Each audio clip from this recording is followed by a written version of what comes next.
জানিয়ে দিব এই মুহূর্তে আমাদের হাতে এসেছে গুরুত্বপূর্ণ আপডেট আন্তর্জাতিক সংবাদের শিরোনাম। শুরুতেই থাকছে মুসলিম বিশ্বকে ঐক্যবদ্ধের আহ্বান ইরানের।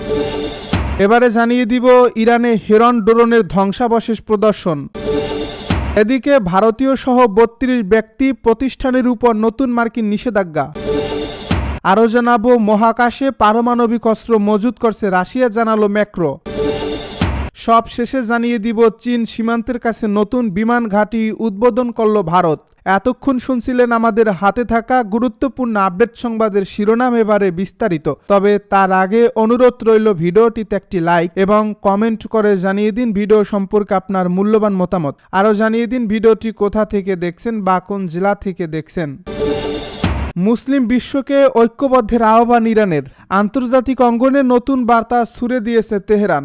মধ্যপ্রাচ্যের ক্রমবর্ধমান উত্তেজনার মধ্যে ইরান আহ্বান জানিয়েছে সমগ্র মুসলিম বিশ্ব যেন এক কণ্ঠে ঐক্যবদ্ধ হয়। ধর্মীয়, রাজনৈতিক ও অর্থনৈতিক স্বার্থে বিভক্ত মুসলিম দেশগুলোকে এক পতাকার নিচে আনতে চায় তারা। কিন্তু এই আহ্বানের পেছনে কি উদ্দেশ্য লুকিয়ে আছে? তেহরানে বৃহস্পতিবার অনুষ্ঠিত এক বৃহৎ ইসলামিক ঐক্য সম্মেলনে ইরানের প্রেসিডেন্ট আহ্বান জানান মুসলিম দেশগুলোকে পশ্চিমা প্রভাব ও বিভাজন নীতির বিরুদ্ধে একজোট হতে।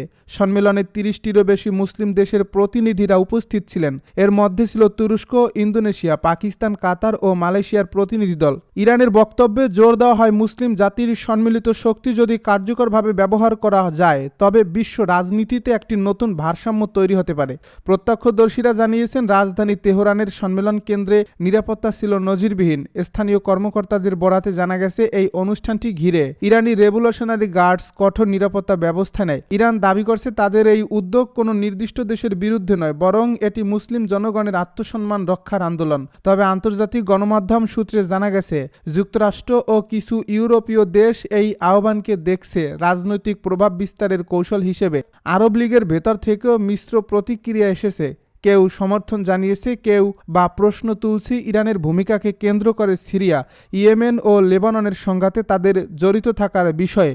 বিশ্লেষকেরা মনে করছেন মুসলিম ঐক্যের আহ্বান ইরানের জন্য একটি কূটনৈতিক শক্তি প্রদর্শনের সুযোগ।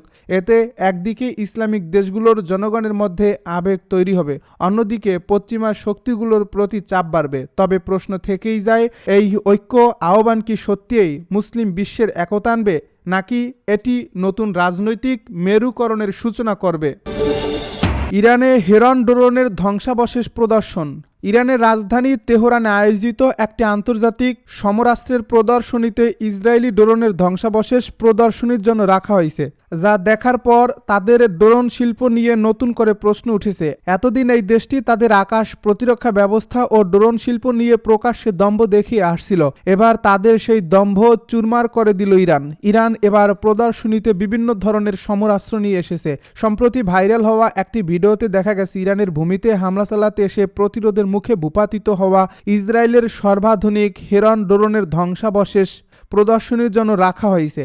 পাশেই ছড়িয়ে ছিটিয়ে আছে ড্রোনের প্রোপেলার, ডানা ও বিভিন্ন ধাতব টুকরোর ধ্বংসাবশেষ।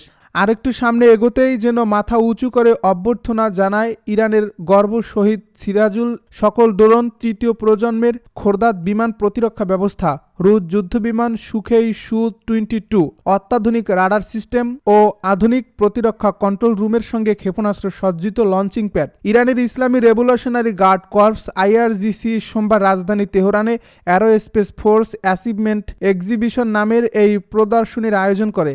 IRGCর দাবি করছে সাম্প্রতিক 12 দিনের ইরান ইসরায়েল যুদ্ধে রাইজিং লায়ন অভিযানের আওতায় ইরানে হামলা চালায় ইসরায়েল ও মার্কিন যুক্তরাষ্ট্র। এর প্রতিক্রিয়ায় ইসরায়েলি অপারেশন ট্রু প্রমিস 3 নামের পাল্টা অভিযান চালায় ইরান। ভারতীয় সহ 32 ব্যক্তি প্রতিষ্ঠানের উপর নতুন মার্কিন নিষেধাজ্ঞা। ভারতীয় সহ 32 ব্যক্তি ও প্রতিষ্ঠানের উপর নতুন নিষেধাজ্ঞা দিয়েছে যুক্তরাষ্ট্র। এ নিষেধাজ্ঞায় ইরানের ব্যালিস্টিক ক্ষেপণাস্ত্র কর্মসূচিকে নিশানা করা হয়েছে। বৃহস্পতিবার মেহের নিউজের এক প্রতিবেদনে এই তথ্য জানানো হয়েছে। এতে বলা হয়েছে ইরানের ব্যালিস্টিক ক্ষেপণাস্ত্র ও মানববিহীন ড্রোন উৎপাদনে সহায়তাকারী একাধিক সরবরাহ নেটওয়ার্কের বিরুদ্ধে নতুন নিষেধাজ্ঞা আরোপ করেছে যুক্তরাষ্ট্র। মার্কিন অর্থ মন্ত্রণালয়ের office of foreign assets control জানিয়েছে ইরান, সংযুক্ত আরব আমিরাত, তুরস্ক, চীন, হংকং, ভারত, জার্মানি ও ইউক্রেনে অবস্থিত মোট ৩২ জন ব্যক্তি ও প্রতিষ্ঠানকে এই নিষেধাজ্ঞার আওতায় আনা হয়েছে। এ প্রতিষ্ঠানটির সরকারি ওয়েবসাইটে প্রকাশিত বিবৃতিতে বলা হয়েছে, এই নেটওয়ার্কগুলো ইরানের ব্যালিস্টিক ক্ষেপণাস্ত্র ও ড্রোন উৎপাদনে সহায়তা করে আসছে। ওয়াশিংটনের এই পদক্ষেপের প্রতিক্রিয়ায় তেহরান একাধিকবার জানিয়েছে তাদের এই ক্ষেপণাস্ত্র ও ড্রোন কর্মসূচি সম্পূর্ণ প্রতিরক্ষামূলক উদ্দেশ্যে পরিচালিত হয় এবং ইরানের পরমাণু কর্মসূচিও শান্তিপূর্ণ প্রকৃতির। সাম্প্রতিক মাসগুলোতে তেহরান ও ওয়াশিংটনের মধ্যে পরোক্ষ আলোচনার পাশাপাশি যুক্তরাষ্ট্র ও দখলদার ইসরায়েলি বাহিনী ইরানের বিরুদ্ধে বেশ কয়েকটি হামলা চালিয়েছে। এসব অভিযানকে আন্তর্জাতিক আইন ও চুক্তির স্পষ্ট লঙ্ঘন বলে ইরান অভিযোগ করেছে। মহাকাশে পারমাণবিক অস্ত্র মজুত করছে রাশিয়া, জানালো ম্যাক্রো। ফরাসি প্রেসিডেন্ট ইমানুয়েল ম্যাক্রো বলেছে আগামীর যুদ্ধক্ষেত্র হবে মহাকাশ। বুধবার ফ্রান্সের মহাকাশ ও বিমান চলাচল কেন্দ্র তুলুসে এক সংবাদ সম্মেলনে তিনি এই মন্তব্য করেন বলে খবর দিয়েছে বার্তা সংস্থা এএফপি। ম্যাক্রো অভিযোগ করেন ২০২২ সালে ইউক্রেনে আক্রমণ শুরু করার পর রাশিয়া মহাকাশ থেকে গুপ্তচর কার্যক্রম পরিচালনা করছে। তার দাবি, বেশ কিছুদিন ধরেই রুশ মহাকাশ যানগুলো ফরাসি উপগ্রহগুলোকে পর্যবেক্ষণ করছে। ফরাসি প্রেসিডেন্ট আরও অভিযোগ করেছেন ফরাসি মহাকাশ স্থাপনাগুলো ব্যাপক জিপিএস সিগন্যাল জ্যাম এবং সাইবার আক্রমণের শিকার হয়েছে। রাশিয়ায় এ ধরনের কার্যকলাপকে হুমকি অভিহিত করে তিনি ফ্রান্সের সামরিক কার্যকলাপকে মহাকাশে বিস্তৃত করার উপর জোর দেন। ম্যাক্রো তার বক্তব্যে রাশিয়া মহাকাশে পারমাণবিক অস্ত্র মজুত করছে বলে ইঙ্গিত দিয়ে এটাকে সমগ্র বিশ্বের জন্য বিপর্যয় বলে উল্লেখ করেন। এর মোকাবিলায় ২০৩০ সাল পর্যন্ত মহাকাশ সামরিক খাতে অতিরিক্ত ৪.২ বিলিয়ন ইউরো বিনিয়োগ করার ঘোষণাও দেন ফরাসি এই প্রেসিডেন্ট। তবে ঠিক কোন কোন বিষয়ে বিপুল এই অর্থ ব্যয় করা হবে তার সুনির্দিষ্ট বিবরণ দেননি তিনি। ধারণা করা হচ্ছে ফ্রান্সের মহাকাশ কৌশলের জন্য ভবিষ্যতে পুনর্ব্যবহারযোগ্য লঞ্চার এবং উচ্চমাত্রার থ্রাস্ট ইঞ্জিন নির্মাণকে অগ্রাধিকার দেওয়া হতে পারে। চীন সীমান্তের কাছে নতুন বিমান ঘাঁটি উদ্বোধন করল ভারত। চীনের সঙ্গে বিতর্কিত হিমালয় সীমান্তের কাছে যুদ্ধবিমান পরিচালনার জন্য সক্ষম একটি নতুন বিমান ঘাঁটি উদ্বোধনী করছে ভারত। বৃহস্পতিবার একজন প্রতিরক্ষা কর্মকর্তার বরাতে রয়টার্স জানিয়েছে ভারতীয় বিমান বাহিনী প্রধানের উপস্থিতিতে একটি সামরিক পরিবহন বিমানেরও অবতরণের মাধ্যমে এটি যাত্রা শুরু করে। সীমান্তের দীর্ঘদিনের সামরিক উত্তেজনা কমাতে গত অক্টোবরে কার্যত একটি মাইলফলক চুক্তি এবং চলতি বছর নরেন্দ্র মোদীর চীন সফরের পর সম্পর্কের স্থবিরতার মধ্যে এই পদক্ষেপ নেওয়া হলো। রয়টার্সের এক প্রতিবেদনে বলা হয়, নাম প্রকাশে অনিচ্ছুক ওই কর্মকর্তা বলেন, বিমান বাহিনীর প্রধান এপি সিং বুধবার লাদাখের মুদ নিওমা বিমান ঘাঁটিতে C-130 যে বিমানটি অবতরণ করেন। এটি প্রায় ১৩,০০০ ফুট উচ্চতায় অবস্থিত। ভারতীয় বিমান বাহিনী এবং প্রতিরক্ষা মন্ত্রণালয় রয়টার্সের মন্তব্যের অনুরোধে তাৎক্ষণিকভাবে সাড়া দেয়নি। নতুন এই বিমান ঘাঁটি চীনের সাথে প্রকৃত নিয়ন্ত্রণ রেখা থেকে মাত্র ৩০ কিলোমিটার দূরে অবস্থিত।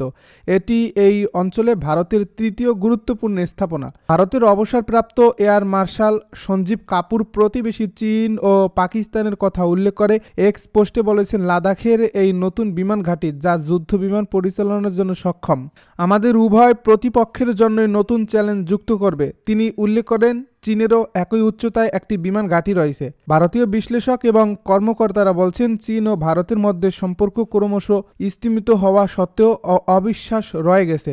ভারতীয় সেনাপ্রধান চলতি বছর সীমান্তে উভয় পক্ষের সেনা উপস্থিতি এবং অবকাঠামো নির্মাণ অব্যাহত রাখার বিষয়টি নিয়ে কথা বলেছেন। ভারত ও চীনের মধ্যে ৩,৮০০ কিলোমিটার দীর্ঘ একটি দুর্বল সীমানা রয়েছে।